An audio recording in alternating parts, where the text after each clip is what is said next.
한 마을의 작은 시계 가게에서 시작된 이야기입니다. 가게의 주인은 오랜 세월 동안 시계를 수리해 이 마을 사람들의 시간을 관리해 온 미스터 타임이라는 신비로운 인물이었습니다.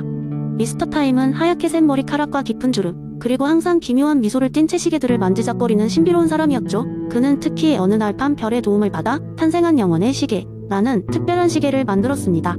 이 시계는 세상의 모든 시간이 멈추거나 앞뒤로 흐르게 할 수 있다는 전설의 힘을 지녔다고 합니다. 하지만 그 시계가 창고에 먼지가 쌓인 선반에 놓여있던 어느 날, 정보 호기심 많은 소년 루카는 시계 가게에 들어서게 되었습니다. 그는 시계가 가득한 가게에서 눈을 반짝이며 이것저것 손으로 만져보았고 우연히 그 영혼의 시계를 발견하게 되었습니다. 루카는 시계를 보자마자 그 어떤 시계보다도 매혹적이라는 걸 느낄 수 있었습니다. 그는 충동적으로 시계를 작동시키려 했고 미스터 타임은 그를 제지하려고 했지만 이미 늦은 후였습니다. 시계가 딸깍이며 시간을 멈춰버렸고 루카는 갑자기 모든 것이 정지된 세계에서 혼자 깨어났습니다. 혼란스러움도 잠시 미스터 타임이 조용히 다가와 설명하기 시작했습니다. 루카, 너는 지금 니체가 말한 영원 회귀의 세계에 들어왔단다. 이곳에서는 내가 사는 인생이 영원히 반복되어 스스로 그것을 선택하기 전까지. 루카는 논란과 불안 속에서 묻습니다. 왜 나에게 이런 일이 일어나는 거죠? 이것은 내가 내 삶을 더 깊이 바라보며 진정으로 원하는 것이 무엇인지 깨닫게 하기 위한 기회란다. 영원히 반복될 삶이라면 너는 어떻게 살고 싶은지? 루카는 잠시 침묵에 잠기더니 그제서야 자신이 그동안 얼마나 많은 시간을 의미 없게 흘려보냈는지 깨닫게 되었습니다. 친구들과의 시간을 뒤로하고 공부나 미래에 대한 부담감 때문에 A를 무기력하게 보내고 있었던 것입니다. 만약 이 모든 시간이 반복된다면 그는 그렇게 살고 싶지 않을 거라는 결론에 이뤘습니다. 그때 미스터 타임은 시계를 다시 손봐서 시간을 정상으로 돌리는 방법을 설명했습니다.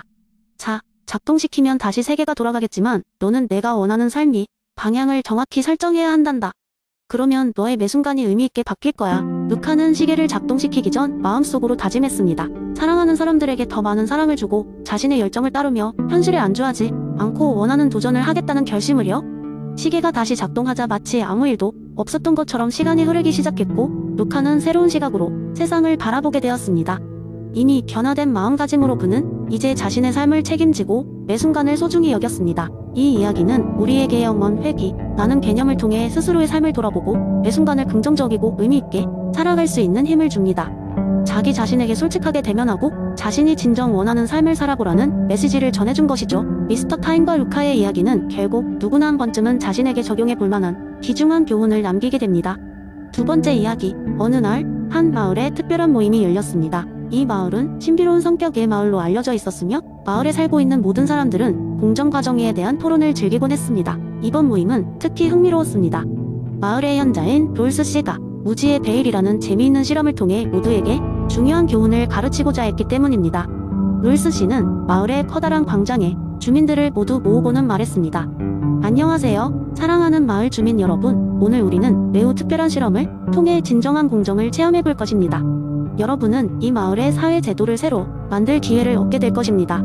그러나 단 한 가지 조건이 있습니다. 우리는 무지의 베일을 사용하여 여러분이 자신의 현재 지위나 능력에 대해 아무것도 모르게 할 것입니다.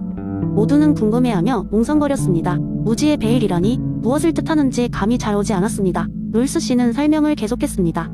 상상해보세요. 여러분은 지금 이 마을에서 어떻게든 살아가야 하지만 다만 자신의 사회적 지위, 재산, 능력, 심지어는 취향이나 목표조차 모른다고 생각해보세요. 여러분은 더 이상 부자도 아니고 가난한 사람도 아닙니다. 단지 한 사람일 뿐인 것이죠. 마을 사람들은 서로의 얼굴을 쳐다보며 곰곰이 생각에 잠겼습니다. 그들은 재빨리 자신들이 어떤 지위를 가질지 모르는 상황을 상상했습니다.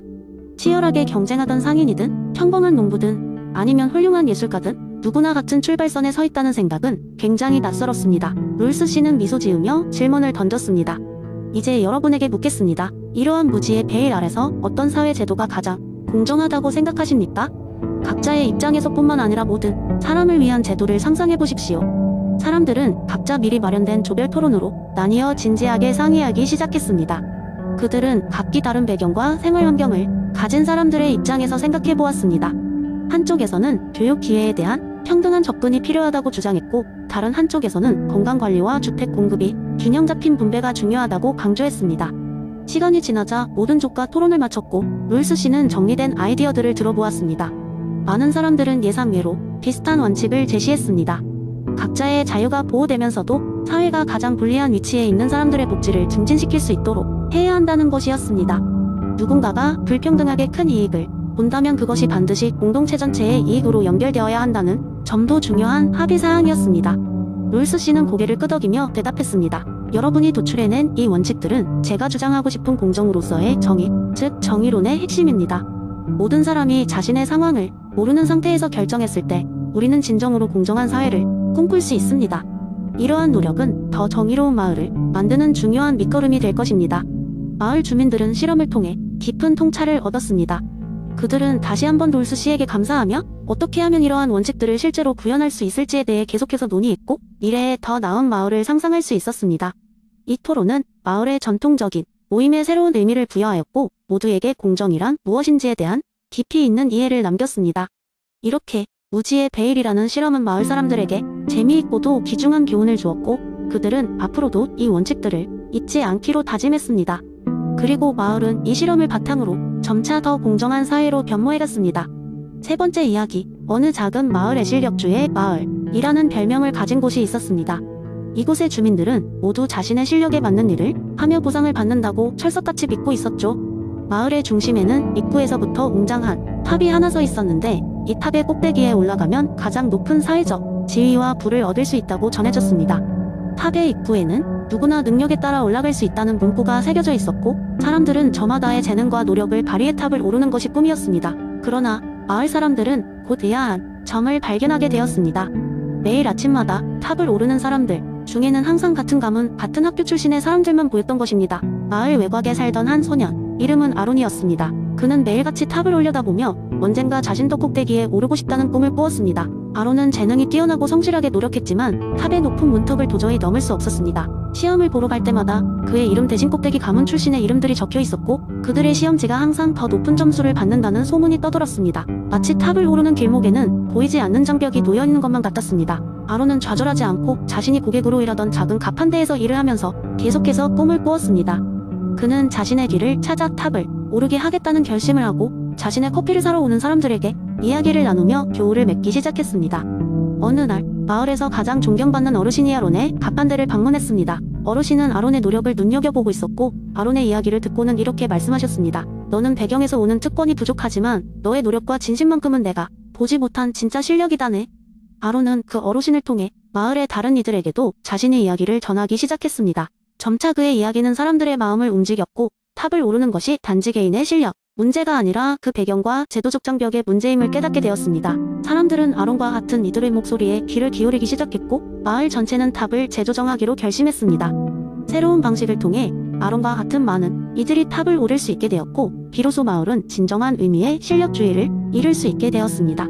아론은 비록 맨 처음 목표했던 꼭대기까지는 오르지 못했지만 그가 일으킨 변화는 수많은 사람들의 인생을 바꿨고 실력주의가 더 이상 부와 특권을 재생산하는 장치가 아니게 되었습니다.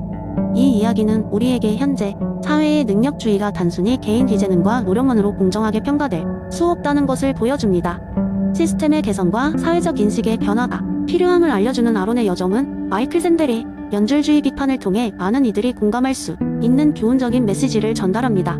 네 번째 이야기, 한여름의 오후, 작은 마을, 행복바다는 잔잔한 평화를 자랑하고 있었습니다. 이 마을은 이름처럼 사람들의 행복이 가장 중요한 가치로 여겨지는 곳이었습니다. 그렇지만 모든 사람들이 항상 행복할 수는 없는 법이죠. 이번에 그 마을을 뒤흔든 사건은 바로 커다란 나무에 관한 것이었어요. 커다란 나무는 마을 한가운데 우뚝 솟아 있었는데 수백 년 동안 그 자리를 지켜오며 마을 사람들에게 그늘과 휴식처를 제공해왔습니다. 그런데 최근 몇몇 마을 주민들이 나무의 뿌리가 점점 넓어져 그들의 집 기반에 해를 끼치고 있다며 나무를 베어야 한다고 주장하기 시작했습니다. 반면 나무를 사랑하는 주민들은 나무가 베어지면 마을의 상징이 사라질 뿐 아니라 그로 인해 많은 사람들이 슬퍼할 것이라며 반대했죠. 이 문제는 곧 마을 전체의 은은쟁거리로 부상했습니다. 시장은 이 문제를 해결하기 위해 회의를 소집했습니다. 회의장에 모인 사람들은 서로의 의견을 듣고 각자의 입장을 피력했습니다. 그 중에는 벤담의 이론을 꺼내들며 최대 다수의 최대 행복을 주장하는 사람도 있었죠. 벤담의 공리주의에 따르면 우리는 최대 다수의 최대 행복을 추구해야 합니다. 나무로 인해 집이 위험에 처한 사람들의 걱정을 없애고 동시에 나무가 주는 이점을 누릴 수 있는 방법을 찾아야 한다고 생각합니다. 누군가 당차게 제안했습니다. 그러자 회의장은 다양한 의견들이 터져나왔습니다.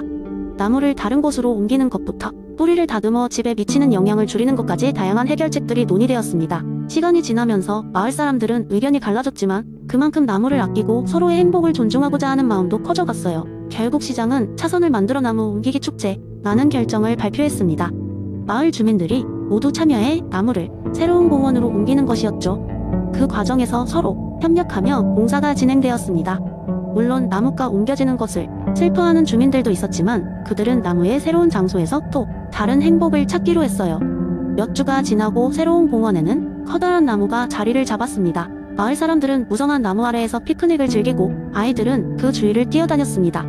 비록 나무가 옮겨지면서 잠시 쉼터를 잃었던 사람들도 처음엔 불평을 했지만 시간이 지나면서 그들의 불만도 사라졌습니다. 모두가 협력하여 하나의 문제를 해결하고 더 많은 사람들의 행복을 도모한 것이니까요. 이 일을 계기로 행복받아 마을 사람들은 벤담의 이론을 더욱 잘 이해하게 되었고 서로의 행복을 더욱 진정으로 배려하게 되었습니다. 이 건은 그들에게 최대, 다수의 최대 행복, 이 추상적인 철학적 원칙이 아닌 현실에서 구현 가능하고 의미 있는 가치라는 것을 보여준 사건이 되었어요. 그리고 그날의 기억은 이 마을의 긴 시간 동안 아름다운 이야기로 남아있게 되었습니다.